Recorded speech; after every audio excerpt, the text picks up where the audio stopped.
J'étais quelqu'un qui allait aux toilettes très facilement et naturellement. Et puis d'un jour à l'autre, je me suis mis à ballonner et à avoir des gaz absolument tout le temps, avec énormément de diarrhée, constipation, alternance des deux. Des années après, j'ai finalement compris que j'avais donc un SIBO, une pullulation bactérienne de l'intestin grêle. Enfin, ça a été un long parcours sur 10 ans. Cette maladie est très répandue mais très peu connue. Et moi, la question, c'était quand on a un microbiote malade, comment on fait pour refaire de l'ordre là-dedans? Et alors, j'ai exploré différentes thérapies. AVS avec Philippe Robichon. À votre santé sur Beurre FM, bonjour et bienvenue. Alors aujourd'hui, je reçois de nouveau Dora Moutot. Bonjour et bienvenue. Bonjour. Alors vous êtes journaliste, blogueuse et malade. C'est ça. Et vous avez fait de votre pathologie, le SIBO, votre boulot. Exactement. C'est incroyable ça. Bah oui, en fait, je suis devenue une patiente experte et je dis souvent que ma maladie a été mon université. Bien. Alors pour tout le monde, le SIBO, parce que évidemment tout le monde ne sait toujours pas ce que c'est que le SIBO, Ouais. c'est l'acronyme de quoi? Ça veut dire Small Intestinal Bacterial Overgrowth, qui veut dire en français pullulation bactérienne de l'intestin grêle. Ah oui, Voilà, c'est un peu long comme ça. pullulation bactérienne de l'intestin grêle. Alors vous en avez fait un livre qui s'appelle La fleur de paix, le premier livre sur la maladie des hyperballonnés qui ont... Le microbiote à l'envers. Voilà, qui ont le microbiote à l'envers. Et ça a été un gros succès d'édition. Ouais, exactement. Et puis maintenant, vous l'avez décliné donc en web série. Alors c'est une web série, ouais, Ouais, une web série.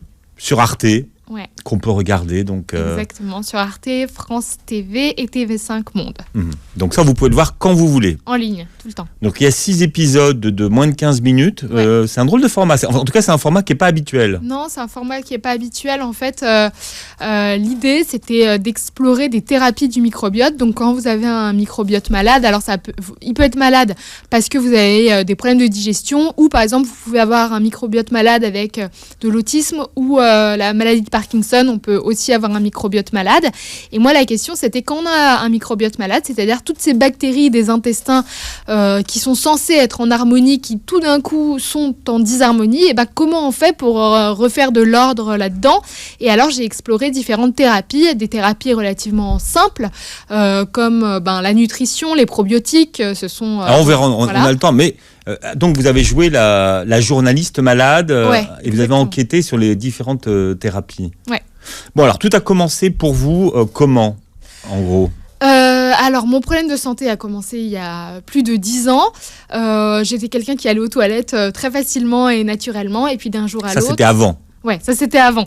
Et puis d'un jour à l'autre, je me suis mis à ballonner et à avoir des gaz absolument tout le temps, une machine à prout incessante, avec énormément de diarrhée, constipation, alternance des deux. Et puis je comprenais pas du tout pourquoi. Les médecins au début me disaient vous avez pas grand chose, ce n'est rien. Après on m'a dit colopathie fonctionnelle. Des années après, j'ai finalement compris que j'avais donc un SIBO, une pullulation bactérienne de l'intestin grêle. Enfin, ça a été un long parcours sur 10 ans. Et c'est pour ça que j'ai écrit un livre, parce que cette maladie est très répandue, mais très peu connue. Et que je me suis dit qu'il fallait communiquer là-dessus. D'accord. Donc là, vous avez réussi à fixer le commencement de tout. D'abord, vous avez eu un traitement à base d'antibiotiques pendant plus de 6 mois, donc qui a mis le bazar Oui, total. dans votre flore, comme on disait avant, maintenant on dit Exactement. microbiote. J'avais des cystites à répétition, comme énormément de femmes peuvent avoir. Et puis, un médecin, il y a plus de 10 ans, qui avait pas l'air très au fait que prendre des antibiotiques pendant longtemps détruisait la flore intestinale. Il m'a donné ça, et puis moi, j'y connaissais que dalle. Et ça m'a complètement retourné les intestins. Et ensuite, vous avez un voyage en Inde qui termine le travail. Exactement, je vais en Inde, comme n'importe qui, je me chope une tourista avec un bon petit parasite qui a terminé le travail, ouais. Et alors, là commence votre errance thérapeutique, comme on Ouais. dit. Vous avez commencé par quoi? D'abord, j'ai été voir un généraliste qui m'a dit « vous pétez un peu, vous avez un peu de diarrhée, c'est pas la fin du monde ». Finalement, j'ai été voir un gastro, je l'ai saoulé, je suis retournée 20 fois, il a fini par me faire une coloscopie. On m'a dit vous avez pas de Crohn, vous avez pas de cancer du côlon, vous avez pas de polype. Écoutez, tout va bien, mademoiselle, c'est dans votre tête. Génial. Donc, on m'a dit de prendre des antidépresseurs, d'aller voir un psy. Et quand je disais, mais ça a peut-être à voir avec mon alimentation, on me disait, mais pas du tout, mais où est le rapport? Et moi, je trouvais ça aberrant. Enfin bon, ça a été un long parcours. On a fini par me diagnostiquer colopathie fonctionnelle, qui est donc ce symptôme un peu fourre-tout pour tous les gens qui ont mal au ventre, mais on n'arrive pas à savoir de quoi il s'agit. Et puis... Et ça, vous le refusez. En fait, vous refusez d'être une colopathie fonctionnelle. Ouais, non. Pourquoi ? Qu'est-ce qui allait pas ? Je suis pas colopathe, je suis pas d'accord avec ça. Parce que, en fait, je me rendais compte que ça voulait rien dire. En fait, c'est un traitement... Enfin, c'est pas un traitement... C'est un symptôme qu'on diagnostique... Il n'y a même pas de test. Enfin, je veux dire, c'est un truc d'exclusion. Donc, t'as pas de Crohn, t'as pas de cancer du côlon, t'as pas la maladie de cœliaque. Alors, tu as une colopathie fonctionnelle. Mais c'est quoi, ça ? C'est pas un vrai diagnostic. Il n'y a pas de test. Enfin, ça veut rien dire. Ça veut juste dire, on sait pas ce que t'as, ma vieille. Donc, voilà. Donc, vous n'êtes pas ça et vous êtes une colopathe. Et ça, vous refusez. Je regardais une enquête qui disait que 30% des Français parlent de leur santé sur les réseaux sociaux. Vous, c'est ce que vous avez fait, finalement. Vous avez décidé de parler de ce que vous aviez. Et sans les réseaux sociaux, vous seriez peut-être en train de tourner et en train de chercher ce que vous aviez encore. Complètement. Moi, j'ai trouvé... Enfin, en fait, ce qui m'a complètement aidée, ce sont les groupes de malades sur Facebook. Parce qu'il y a vraiment des groupes sur des pathologies très, très précises, avec finalement un certain nombre de malades qui deviennent un peu experts. Et surtout, on peut faire ses petites études soi-même. C'est-à-dire qu'on peut dire à une communauté, je ne sais pas, de 5000 personnes, est-ce que cette plante fonctionne ? Et alors là, on va avoir 5000, enfin peut-être pas les 5000, mais 500 personnes qui vont dire, ah oui, cette plante a fonctionné pour moi, ce complément alimentaire fonctionne plus ou moins bien, cette thérapie l'hypnose fonctionne ou ne fonctionne pas. Et moi, ça m'a plus aidé que les médecins. Voilà. D'accord. Mais qu'est-ce qui va vous amener au diagnostic du SIBO ? Alors, le diagnostic du SIBO, en fait... je vais vous raconter exactement comment ça s'est passé. Il y a un stade où j'en pouvais tellement plus que j'ai songé à faire une transplantation fécale. Donc c'est quand on prend les selles de quelqu'un de sain et qu'on se les réinjecte soit par pilule de caca, soit par le derrière, parce qu'on reprend en fait la flore de quelqu'un de sain et cette flore se trouve donc dans ses selles. Donc ces bonnes bactéries se trouvent dans ses selles et on se dit je vais essayer de moi-même réabsorber ces bonnes bactéries qui vont faire que tout va se rétablir.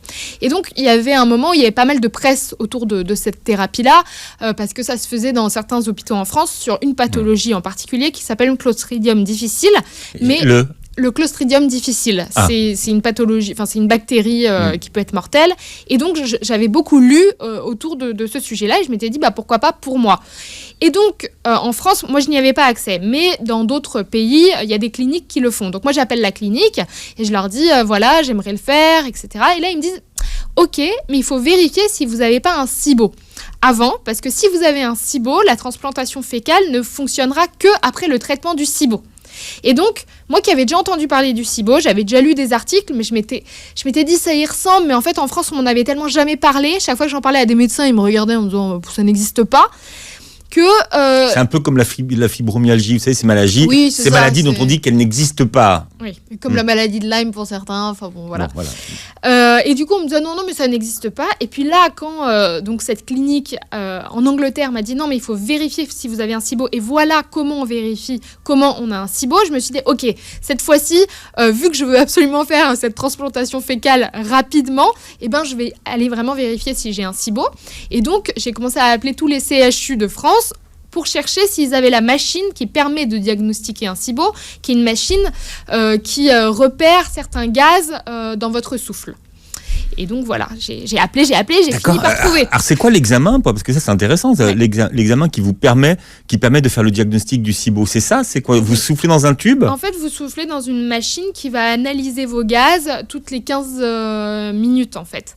Enfin, vos gaz de bouche en fait, parce que on pense qu'on pète que par le derrière, mais on a aussi des gaz qui ressortent par la bouche. Ça peut être du méthane ou de l'hydrogène.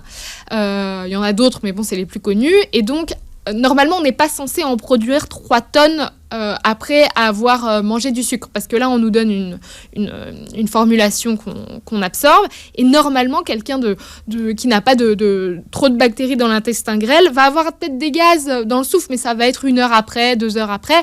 Tandis que là, quand on a un problème au niveau de l'intestin grêle, très très très rapidement, on va avoir des gaz dans le souffle à une très haute dose. Et donc, cette machine va pouvoir mesurer l'activité bactérienne dans l'intestin grêle. D'accord. Et alors donc, de votre expérience, quels sont les CHU en France qui proposent cet examen ? Alors, j'ai un groupe Facebook où on a essayé de dresser une liste avec pas mal de malades. Moi, je sais que je l'ai fait à Avicenne, en région parisienne. Il y a aussi des établissements privés comme Serballiance, qui a un labo à Montparnasse. Et je crois que le CHU de Rouen. Enfin bon, il y en a quelques-uns en France. Voilà. Il y en a en France. Ouais. Oui. On peut faire cet examen. Voilà, il y en a de plus en plus qui sont équipés avec la bonne machine, mais il y a quelques années, c'était pas si simple. D'accord. Et donc finalement, à partir du moment où vous savez que vous avez un SIBO, qu'est-ce que ça change pour vous ? Oh là là, déjà, je suis pas folle. Toutes ces années où on m'a dit que c'était dans ma tête, non, il se passe bien quelque chose de biologique en fait. C'était ça le truc. Ce sont des bactéries. Même si on ne peut pas les voir à l'œil nu, elles existent bel et bien. Et donc tous ces gaz ne sont pas l'effet de moi la tarée dans ma tête qui me provoquerait de tels problèmes. Donc déjà, c'est un soulagement juste d'être reconnu. Et puis ensuite, il y a des traitements. Donc, Oui, parce qu'il faut expliquer aux gens que quand on a quelque chose qui ne se voit pas ou un handicap qui ne se voit pas, donc les gens ne le croient pas. Voilà, c'est vrai que la première réaction, c'est de ne pas croire ou de ne pas écouter la personne qui en souffre. Et un de vos combats aussi, c'était de faire reconnaître la réalité de tout ce qui ne se voit pas, de toutes ces pathologies silencieuses qui sont très embêtantes pour la qualité de vie. Oui, parce que les gens ne se rendent pas compte. Quand on a tout le temps diarrhée, constipation, gaz et puis même des douleurs, je veux dire, la vie sociale est réduite à néant parce que on peut pas péter devant les gens, je peux pas dire là tout de suite en plein milieu de cette émission radio, faut que je chie là tout de suite, moi je me casse. Enfin voilà, il y a des choses qu'on peut pas faire. Donc non, oui, vous avez raison. Socialement, il y a une époque, je suis persuadé que c'était possible. Mais plus aujourd'hui. Non, c'est très compliqué. Alors du coup, la vie sociale est galère. Les douleurs, on ne les montre pas. On fait bonne figure. Et puis, moi, il y a eu un moment... Enfin, surtout les gaz. Quand je disais au médecin, j'ai énormément de gaz, on me disait, c'est rien, vous avez des sensations. Je disais, non, c'est pas des sensations. Enfin, qu'est-ce qu'il faut que je fasse ? Faut que je pète devant vous. Faut que je mette un briquet pour que ça fasse une flamme. Enfin, qu'est-ce que vous voulez ? Parce qu'en fait, ça ne se mesure pas à part à travers le souffle. Donc... Mais pourquoi les gens, mais ça c'est vrai pour tout le corps médical, pourquoi les gens n'écoutent pas ce qu'on peut développer ? Parce qu'on est quand même expert de son propre corps, on sait ce qu'on ressent. Pourquoi il y a cette négation de départ ? Je ne sais pas. Il y a un grand mystère. Moi, je n'ai jamais compris, en fait. Il y a beaucoup de médecins, en fait, qui, je pense, ont un ego surdimensionné, parce que c'est peut-être comme... Enfin, je ne sais pas pourquoi, mais ils n'arrivent pas à se remettre en question. Et puis surtout, en fait, j'ai l'impression aussi en France, ils n'ont pas le temps de lire, parce qu'ils ne sont pas assez bien payés et qu'ils sont débordés. Et du coup, il y a tout un... Ils sont pas obligés de refaire des études à travers le temps pour se mettre à jour, en fait. Il y en a qui le font naturellement, ils vont à des colloques et tout, et ce sont des bons médecins. Mais il y en a d'autres, ça fait 50 ans enfin, ça fait peut-être pas 50 ans, mais ça fait 20 ans qu'ils sont largués. Et quand on vient leur... mettre quelque chose de nouveau sur la table, en fait, tout d'un coup, c'est panique à bord. Non, rien de tout ça n'existe. Moi, il y a 20 ans, on m'a pas dit ça. Bon, voilà. On a tous été surpris la première fois où vous êtes venu. C'est parce que finalement, vous parlez aujourd'hui très très facilement de votre maladie, de votre SIBO. Et vous employez des mots que personne n'emploie aussi. C'est vrai. Vous dites pas flatulence, mais vous dites péter. Et à quel moment est-ce que vous avez eu cette façon d'en parler ? Est-ce que ça a été dès le départ ou à un moment donné, vous êtes dit, il faut que je dédramatise ? Et bon, voilà, tout le monde pète, donc on va y aller franchement. Franchement, j'étais morte de honte. Pendant des années, j'étais morte de honte. Je pouvais pas en parler. Je savais pas comment exprimer cette maladie. Et puis, il y a eu un moment, je crois, il y a eu vraiment un ras-le-bol. Je me suis dit même, je suis un peu provocatrice comme personne déjà. Je pense que j'ai un profil un peu provocateur. Et finalement, je me suis un peu amusée à provoquer mon entourage avec ça. Et puis, peu à peu, c'est rentré dans mon langage. Et puis même les médecins font tellement de détours ridicules. Bon, il y a un moment, ben voilà, c'est un gaz, c'est un paix, on va peut-être s'en remettre. Enfin, je veux dire, tout le monde pète, c'est complètement naturel comme processus, on fait tous caca. Enfin, je trouve que le tabou n'a juste pas lieu d'être, en fait. Mais donc, vous avez réconcilié tout le monde, hein, parce que vos vidéos, c'est le cas de le dire, cartonnent. Mais vous en parlez avec beaucoup de naturel. Mais c'est vrai que ça, vous nous expliquez que ça n'a pas toujours été le cas. Ça a été compliqué, oui. Maintenant, mais il y a plein de gens qui pensent que je suis extrêmement vulgaire. Mais bon. Moi, je l'ai très peu vu dans les commentaires. Je crois qu'en fait, les gens ont compris de quoi ça parlait. Mais c'est surtout, je me suis rendu compte que ça concernait surtout beaucoup de gens. C'est ça.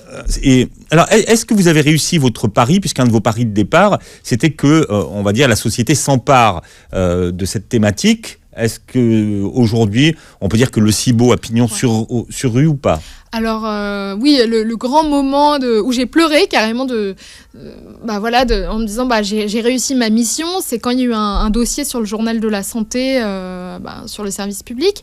Et ça c'est le Graal. Hein. Quand vous êtes chez Marina et chez le docteur Simès, là. Voilà, et il y a eu tout un dossier sur le SIBO, qui a duré 15-20 minutes, avec, pour une fois, c'était pas moi qui en parlais, il y avait des médecins, et là, je me suis dit, ça y est, plus jamais un médecin ne pourra dire ça n'existe pas, parce que là, on va lui envoyer le dossier qui était donc sur le journal de la santé, et, ou le magazine, je sais plus si on dit l'un ou l'autre, mais bon, bref, en tout cas... Maintenant, et puis il y a tellement d'articles, il y a sur Doctissimo, en fait maintenant le web français, tu tapes SIBO, il y a plein d'articles sur Psychologie du Magazine, même un peu partout. Et lorsque moi, quand j'ai commencé à taper SIBO il y a 5-6 ans, c'était des pages étrangères. Soit c'était des pages anglaises, soit c'était des blogs alors très très très obscurs où on se disait vraiment c'est un délire de naturopathe perché, voilà. Une question qui revient souvent, c'est qu'est-ce qui fonctionne pour soigner le SIBO ? Alors, c'est très compliqué à soigner le SIBO. Je ne vais pas vous dire qu'il y a une solution miracle, ce serait vous mentir. Il y a des solutions pour faire en sorte qu'on ait une meilleure vie, une vie qui soit gérable. Donc, le traitement de base qu'on va vous donner si vous faites un test dans un CHU, ça va être des antibiotiques. Donc, une fois de plus, tomber malade par antibiotiques, on vous redonne des antibiotiques. Mais bon, la rifaximin, c'est un antibiotique qui peut fonctionner pour le SIBO parce que ça fait un grand ménage dans l'intestin grêle. Bon. Malheureusement, il arrive à sélectionner les bactéries qu'il faut éradiquer de celles qu'il faut laisser vivre. En fait, c'est tout le problème du SIBO. C'est-à-dire qu'il faut éradiquer les bactéries qui sont dans l'intestin grêle parce que l'intestin grêle, c'est l'endroit où on absorbe les aliments. Et donc, on ne doit pas avoir plein de bactéries qui viennent manger sitôt. Mais par contre, il faut absolument garder les 2 kilos de bactéries saines dans le côlon, qui est donc la partie basse de l'intestin. Et le problème, c'est quand on prend des antibiotiques à un endroit, ça a tendance aussi à tuer les bonnes bactéries. Donc, c'est ça la grosse problématique du SIBO, c'est qu'on a du mal à traiter que l'intestin grêle sans dégrader les bactéries du côlon. Donc en fait, il y a ce traitement par antibiotiques. Chez vous, ça a fonctionné ? Alors, ça a été un miracle pendant une semaine. J'ai cru que tout était terminé je me suis dit, ça y est, c'est terminé. La galère, c'est du passé. Et puis, en fait, un mois après, on était reparti à la case 0. Et puis, les antibiotiques, à l'hosto, ils peuvent pas vous le donner 250 fois. Donc, il y a un moment, ça y est, j'étais...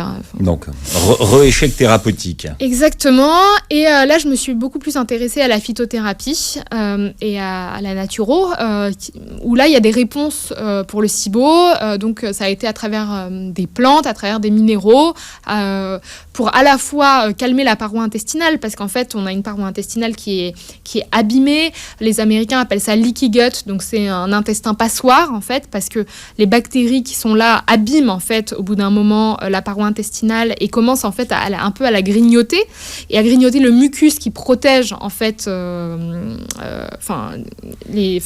qui évite que ça se trouve et que ça passe. Exactement. Donc, en fait, il faut déjà traiter ça avec un certain nombre de compléments alimentaires comme de la glutamine, du zinc, etc. Ensuite, il faut utiliser pas mal de plantes en phyto. Ça va être de l'huile d'origan, de la berbérine, Nîmes, qui sont des plantes ayurvédiques qui vont un peu faire le ménage dans l'intestin grêle et qui vont virer ces bactéries. Et puis, il y a tout un traitement aussi par la nutrition.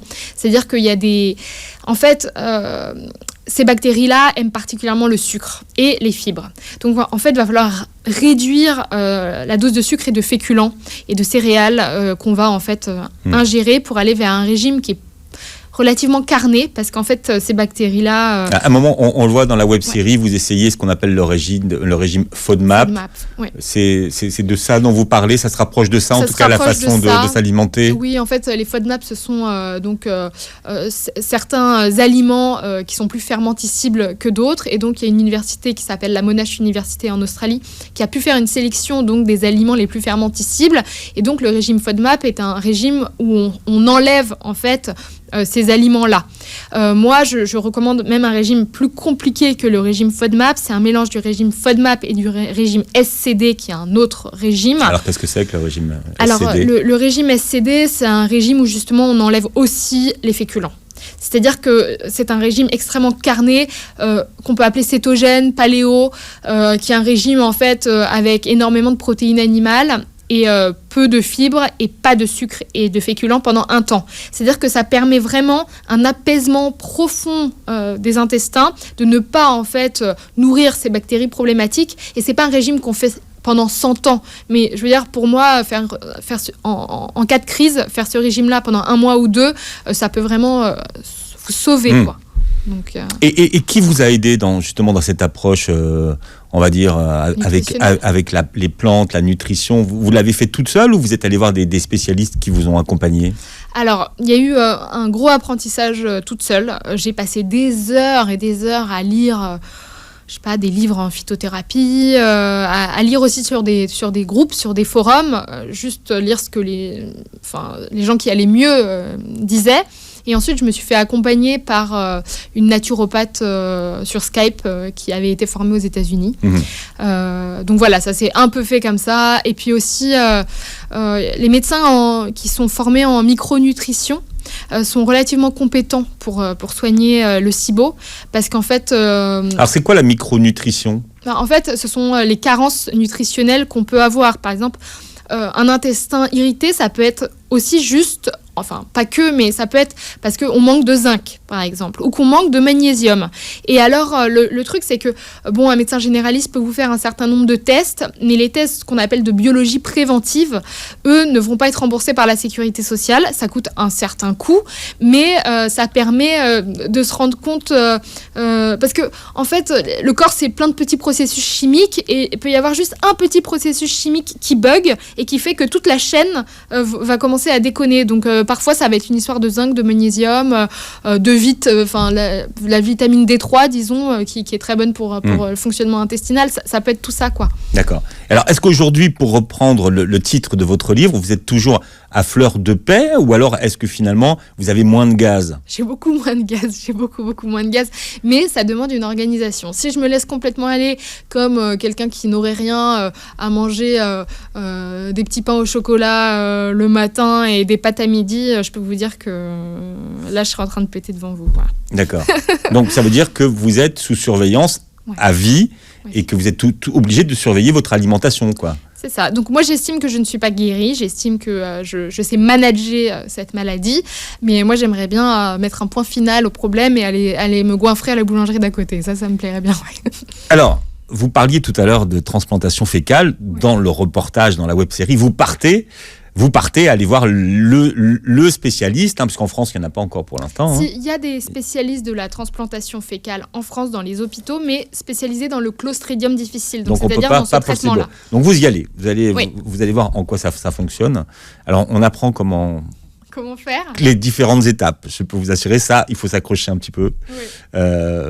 Mais c'est incroyable, c'est d'une modernité. Oui, parce qu'en fait, on considère le caca comme un déchet aujourd'hui, lorsqu'en fait, il y a un certain nombre de gens qui ont des cacas en or, des cacas de luxe, et on peut dire que c'est le nouvel or noir, entre guillemets. Il y avait une du journal Le Parisien là-dessus, d'ailleurs. Ouais. Non, mais ça devient un vrai truc. Il y a même des banques de caca aux États-Unis qui font un business là-dessus. C'est-à-dire qu'ils repèrent les bons donneurs de caca. C'est-à-dire des gens qui n'ont pas pris d'antibiotiques depuis 10 ans, qui ont une super alimentation, qui n'ont pas d'herpès, qui n'ont pas ceci, jamais une maladie, enfin tout un tas de trucs. Et donc, ils prennent ces selles, ils les congèlent pour en faire des médicaments pour les gens qui ont justement des pathologies. Il y a des petites gélules. Si vous voulez savoir comment on fait les petites gélules, c'est magique. Voilà. Vous êtes... Alors, ça, c'est sérieux. Hein, vous êtes à la recherche d'un donneur. Ouais. Mais quelles sont les propriétés qu'il doit avoir, votre donneur, particulièrement ? Déjà, il faut quelqu'un qui n'ait pas pris d'antibiotiques dans les 5 à 10 dernières années. Ça, c'est vraiment le truc le plus important. Il faut quelqu'un qui, idéalement, mange bio. Et puis après, on fait tout un tas de tests, sanguins, pour vérifier l'état de santé de la personne. Comme je disais, ne pas avoir d'herpès, ne pas avoir de virus, ne pas avoir de MST. Enfin bon, il y a tout un tas... Voilà. Et apparemment, il n'y a que 2% de la population qui serait... Donneuse. Ouais. Et en plus, ces gens-là sont aux États-Unis, quand ils donnent leur caca à ces banques, ils sont rémunérés. Donc, ce sont il y a aussi un business. Des poopers professionnels. Oui, voilà. Poupe. C'est ce qu'elle dit, la dame, dans le poupe, dans pour le dire reportage. caca en anglais. C'est mieux, finalement, poupe. On pourrait dire des caqueurs professionnels en français, mais je ne sais pas. Est-ce que vous avez un donneur qui vous est propre ou ça fait partie de ces 2% ? C'est-à-dire que ces 2% peuvent donner à tout le monde ? Alors... Justement, aujourd'hui, on ne sait pas exactement... Parce qu'il y aurait des profils qui matcheraient apparemment mieux que d'autres, parce que j'ai parlé à pas mal de gens qui ont fait cette thérapie par transplantation fécale et qui ont essayé différents donneurs. Et apparemment, de temps en temps, parfois, on matche véritablement bien avec un donneur au niveau bactérien intestinal. Mais ça, on ne sait pas encore l'analyser. C'est un peu... Voilà. Alors, il y a beaucoup de do-it-yourself, notamment sur Internet. Je recommande pas, mais bon, le problème c'est que on peut dire c'est pas bien. C'est d'ailleurs ce que font les médecins et on est bien d'accord que c'est pas idéal. Mais quand on arrive à un stade où en fait notre vie est ruinée, on est prêt à essayer on est prêt à prendre des risques et il y a des risques parce que surtout je vous recommande pas de le faire maintenant avec cette histoire de Covid pour la bonne raison qu'on peut. Voilà, on peut transférer le virus du Covid à travers les selles. En fait, il y a beaucoup de virus qui peuvent passer à travers les selles. Il est très présent dans les selles, ce qu'on ne dit pas toujours, on ne l'a pas dit tout de suite. Donc voilà, pour l'instant, en fait, c'est peut-être pas le plan. Il y a vraiment deux épisodes que j'ai beaucoup aimés, un sur les probiotiques et un sur les phages. Donc les probiotiques, parce qu'on nous a fait croire pendant des années que les probiotiques, c'était la réponse à tout, qu'il suffisait de faire sa petite cure de probiotiques, et puis que c'était merveilleux. Et là, vous posez vraiment bien la problématique des probiotiques. Les probiotiques, c'est pas automatique. Non, vraiment pas. C'est un business, et il y a, comme une industrie des antibiotiques, une industrie des probiotiques, et le problème, c'est qu'en plus, ils n'ont même pas le statut de médicament. C'est le gros problème, c'est-à-dire que vu que ils sont considérés comme des compléments alimentaires, c'est pas du tout les mêmes régulations. Et par conséquent, il y a plein de gens qui se mettent sur ce marché. En fait, il y a plein de marques. En fait, il n'y a pas tant que ça de vrais producteurs de probiotiques. Par contre, il y a beaucoup de marques qui viennent acheter la même souche et qui vont en faire juste un marketing différent. Bon, ensuite, il existe quand même des études où on se rend bien compte qu'il y a certains probiotiques qui vont mieux marcher pour une diarrhée, d'autres pour une constipation, pour ceci ou cela. Donc bon, il y a quand même des études qui sont faites, mais il faut aller lire ces études pour savoir quelle souche il faut prendre, parce qu'en fait, il y a plein de souches différentes. Et quand tu vas à la pharmacie, finalement, qu'est-ce qu'on te donne ? Est-ce que ça marche pour toi ou pas ? C'est pas clair. Enfin, je trouve que ça manque de rigueur aujourd'hui, cette industrie-là. Et vous expliquez que les pharmaciennes, elles sont là pour vendre aussi, souvent. Pour vendre, parce que aussi les pharmaciens se font plus d'argent sur tout ce qui est parapharmacie que pharmacie. Donc, il y a aussi Donc, tous les probiotiques ne se valent pas. Non. Tous les probiotiques ne fonctionnent pas pour les mêmes types de dysfonctionnement. Donc ça, il faut l'apprendre. Donc on ne va pas prendre un probiotique comme ça parce qu'il faut faire une cure de probiotiques. Non, en fait, cette idée de cure de probiotiques est un peu absurde. Et en plus de ça, en fait, idéalement, un probiotique, ça devrait être quoi ? On devrait pouvoir mesurer le microbiote de quelqu'un et dire, effectivement, il manquerait telle ou telle bactérie et donc on va réinjecter ces bonnes bactéries-là. Sauf que la plupart des probiotiques en fait, ces bactéries-là ne viennent même pas de celles humaines. Ce sont, par exemple, des bactéries qu'on a trouvées sur des litchis à l'époque, en 1920. Faut expliquer, ça c'est génial, cette histoire. Et donc, sur le litchi, on s'est rendu compte qu'il y avait, en fait, des micro-organismes qui aidaient les gens à ne plus avoir de diarrhée. Donc, en fait, on a pris sur le litchi ces micro-organismes, on les a cultivés et on en a fait un probiotique. Il y a des probiotiques, il y a d'autres souches qui sont moins connues, qui viennent de caca de soldats, par exemple. On s'est rendu compte qu'il y avait un soldat qui n'avait pas la chiasse lorsque tous les autres soldats avaient la chiasse, c'était pendant la guerre. Et donc, on a pris le caca de ce soldat-là pour extraire la bactérie qui lui permettait en fait de ne pas avoir ce type de problème. Donc en fait, il y a plein d'origines différentes selon les souches. Et ça, c'est un peu opaque aujourd'hui. Pas à l'aveuglette. Et là, vous dans la web-série, vous faites le test de savoir ce qui vous manque comme bactéries. Hein. Oui. On trouve où ça En fait, il y a pas mal de start-up en France, en France, commence à en avoir, jusqu'à il n'y a pas longtemps, il n'y en avait pas, qui proposent l'analyse de son microbiote. Alors le truc, c'est que c'est intéressant et pas intéressant, parce que ça peut un peu t'indiquer quel type de probiotique il faudrait prendre, ce qui est plutôt pas mal. Et en même temps, il n'y a pas beaucoup de médecins qui sont vraiment capables de bien lire en fait ces résultats-là. Donc, tant que les médecins sont pas hyper bien formés, parfois ça peut être un peu gadget, quoi. Deuxième sujet, les phages. Donc là, vous vous intéressez aux phages. Alors, on explique à tout le monde ce que sont les phages. Oui, alors les phages, ce sont des virus, mais qui infectent les bactéries. Donc en fait, ça ne vous infecte pas vous, c'est pas dangereux pour vous. Mais par contre, par exemple, si vous avez justement une bactérie antibiorésistante, ce qui est parfois le cas aujourd'hui, puisque les bactéries sont relativement malines et qu'elles se disent cet antibio, je le connais, c'est bon, il va pas m'avoir, parce que elles arrivent vite à changer leur ADN. Et on peut prendre un virus dans la nature, en fait, qui existe dans la nature, et ce virus, en fait, va tuer cette bactérie, parce que les bactéries et les virus ont des relations. Donc, justement, quand on a un microbiote problématique avec certaines bactéries qui sont résistantes et dont on n'arrive pas à se débarrasser, la prise de phages pourrait être une solution. Alors les phages sont nés un tout petit peu avant les antibiotiques, hein. Ils ont été tués d'une certaine façon par les antibiotiques. Ce sont essentiellement les pays du bloc de l'Est qui sont très compétents pour les phages. Et la capitale au monde des phages aujourd'hui, c'est... Tbilissi. Tbilissi. Voilà, je confonds tout le temps. Tbilissi, il faut le prononcer. Exactement. En Géorgie, il y a le temple des phages. Je crois qu'ils ont conservé beaucoup de souches, d'ailleurs. Oui, il y a énormément de souches. En fait, oui, effectivement, en fait, c'est un Français qui a découvert les phages, sauf qu'il y a eu le développement des antibiotiques et que les antibiotiques étaient plus rapides que les phages. Donc, on a complètement oublié cet aspect-là, cette piste-là. Et effectivement, en Géorgie, eux, ils ont continué cette piste-là parce qu'ils n'ont pas eu accès aux antibiotiques aussi rapidement que nous. Donc, par conséquent, eux, ils ont un labo avec énormément de chercheurs et énormément de souches de phages qui sont répertoriées. Bon, alors vous êtes allé là-bas, vous avez fait tous les examens. Qu'est-ce que ça a donné alors pour vous ? Est-ce qu'on vous a donné des phages pour votre microbiote ? Alors moi finalement j'ai pas décidé de faire ça, mais en fait on a repéré une bactérie qui serait plus problématique et donc effectivement les phages pourraient fonctionner sur cette Ça pourrait, mais vous n'avez pas choisi d'expérimenter ça. Non, j'ai pas choisi d'expérimenter ça parce que j'ai tendance à croire que la transplantation fécale s'adresse un peu plus à mon cas. C'est votre truc. C'est mon truc. On cherche le donneur, mais bon. Voilà. Non, mais j'ai dans tous les témoignages que j'ai lus, les gens avec qui j'ai discuté, j'ai quand même l'impression que la transplantation fécale fonctionne vraiment. C'est-à-dire, il y a des rémissions à 100%, on en entend... le rêve, quoi. Alors, il y a une autre thérapie que je ne connaissais pas du tout, ce qu'on appelle les helminthes. Ouais.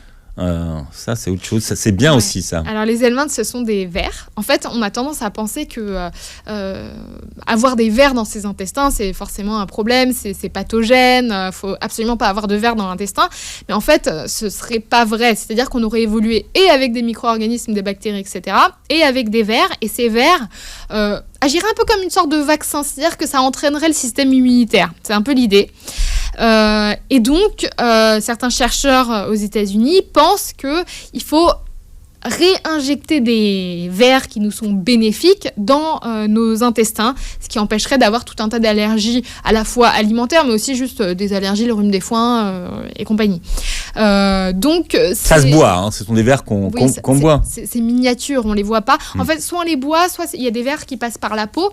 Donc, c'est-à-dire que oui, il y a le. Voilà, on les petits pansements là. En patch, et en fait, le ver après trouve son chemin tout seul vers l'intestin. Donc, il voyage. Donc voilà, faut être un peu courageux. Mais j'ai découvert qu'il y a des gens que ça aide véritablement. C'est-à-dire qu'ils avaient des crises d'asthme tout le temps, où ils avaient des allergies alimentaires qui les empêchaient de manger normalement. Et puis ils prennent ça, et puis tout rentre dans l'ordre. Bon. Il y a quand même pas mal de choses. Vous êtes bien amusé dans cette série. Et vous avez rencontré surtout des professeurs incroyables. Oui, voilà.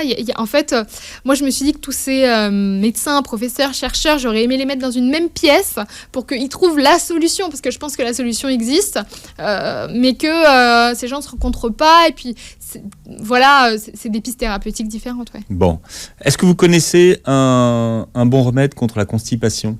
Qu'est-ce qui fonctionne ? Ça, c'est une question qui revient super souvent. Vous dire, si je savais, j'aimerais vous le dire.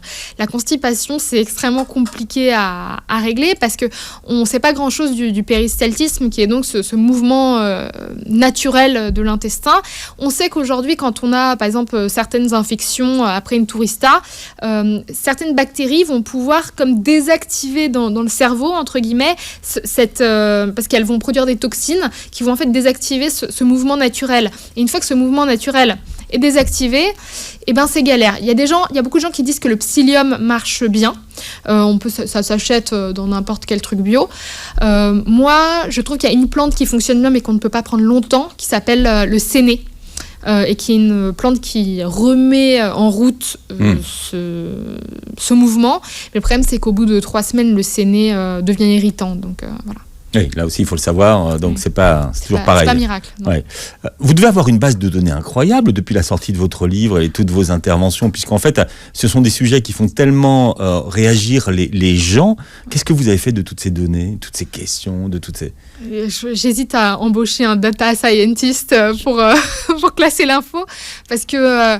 à vrai dire, je ne sais plus quoi en faire. C'est-à-dire que je pourrais écrire 50 livres sur le sujet, sur des sur la dysbiose, déjà, rien que oui, la dysbiose, et puis plein de choses précises sur toutes les plantes qui fonctionnent, sur même c'est-à-dire que je me suis intéressée à beaucoup de choses, même des thérapies beaucoup plus naturelles comme le qigong, les massages du ventre, l'acupuncture. Il y a plein de choses qui peuvent éventuellement aider, l'hypnose, etc. Donc, Vous êtes journaliste, vous êtes blogueuse et vous êtes malade. Aujourd'hui, vous vous situez de quel côté pour parler de votre maladie finalement ?